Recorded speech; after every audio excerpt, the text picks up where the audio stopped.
Every year, the NBA surveys all 30 general managers to find out what the minds behind all 30 NBA teams think.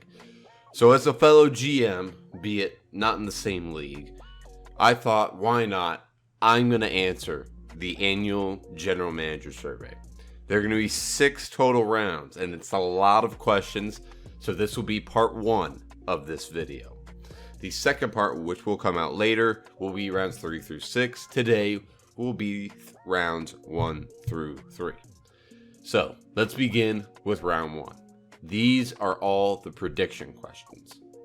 Which team will win the 2020 NBA Finals?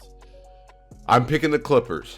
I understand that the Lakers have Anthony Davis and DeMarcus Cousins, but Cousins is not the same player that he was years ago, even last year with the Warriors because of injury. But the Clippers, their depth is key, and more importantly than their depth, their defense. Their defense is fantastic. They have guards 1 through 5 that can guard multiple positions. Ivica Zubac is an underrated center. Of course, you had the 2 best perimeter defenders in the league in Paul George and Kawhi Leonard. Patrick Beverley, Landry Shamet's not a bad defender, Montrezl Harrell. So the Clippers are going to be a defensively dominant team. And Paul George, 15 games back into the season, he should be back. So I think the Clippers will win the finals. Next, we're going to rank the top 4 teams in each conference. In the West, I had them winning the championship, so I got to have the Clippers number 1. 2, I'm going to put the Lakers, obviously. 3, I'm going to put the Denver Nuggets. They're the number 1 seed last season. I think everybody takes a slight step up. They're returning all 12 players. Michael Porter Jr. will be coming back, and they have Bol Bol in the tank. So Denver is 3, and 4 is not the Rockets, but Utah. They are probably the second best defensive team in the league behind what will be the Clippers this year. They added Bojan Bogdanovic, added Mike Conley, Donovan Mitchell's improving, they have Rudy Gobert. They are going to be a defensive juggernaut. In the East, number 1, I still have Milwaukee. I think Giannis is still able to improve this year. He's going to really have an upgraded season, even from his MVP season last year. So Milwaukee's number 1. 2, I have Philadelphia. Ben Simmons should be taking more shots this year. Hopefully he improves that way. They're coming back fresh. Tobias Harris will have a bigger impact. So we'll see how they do. They also have Josh Richardson now and Al Horford. 3, I have Boston. I think Kemba Walker is going to be a fantastic fit for Boston. I think Jason Tatum's going to step up. Jaylen Brown is going to step up. And I'm really excited for all the rookies that Boston has. Romeo Langford, Taco Fall, Carson Edwards, Grant Williams, Tremont Waters. These are all rookies that are quality players in the NBA.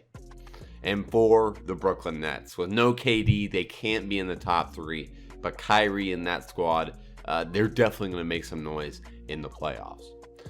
Now, moving on to round 2. This will be the individual player questions. The 2020 MVP. Who will be the MVP? I have Giannis. I have Giannis winning back-to-back MVPs. He doesn't have as many weapons around him, but he does have something to prove after he got bounced by Kawhi Leonard and Toronto last season. I think he has something to prove. He comes back with an even more aggressive style in 2020. So I have Giannis as my 2020 MVP. If you were starting a franchise today and could sign any player in the NBA, who would it be? And again, it's Giannis. There's no question. He's 24 years old. He's an MVP. He has not added a 3-point shot yet to his repertoire, which will make him pretty much unguardable. So it's easily Giannis. And then, which player forces opposing coaches to make the most adjustments? For the 3rd time in a row, it's Giannis. Toronto was able to do it last season. We'll see if Giannis adjusts. I still think he is the player that most teams have to adjust for.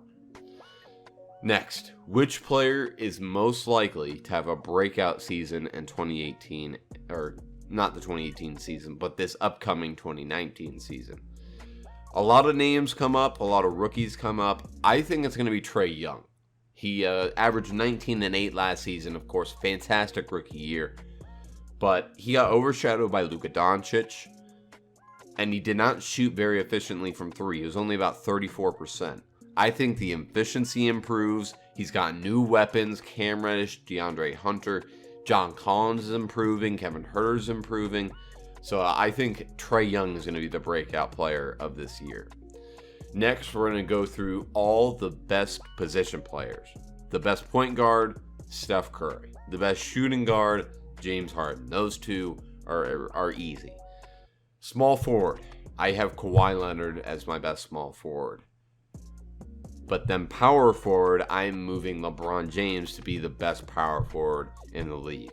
And then center, it's really contested between two players, Joel Embiid and Nikola Jokic. And at this point, I have Jokic ahead of Embiid as the best center in the NBA.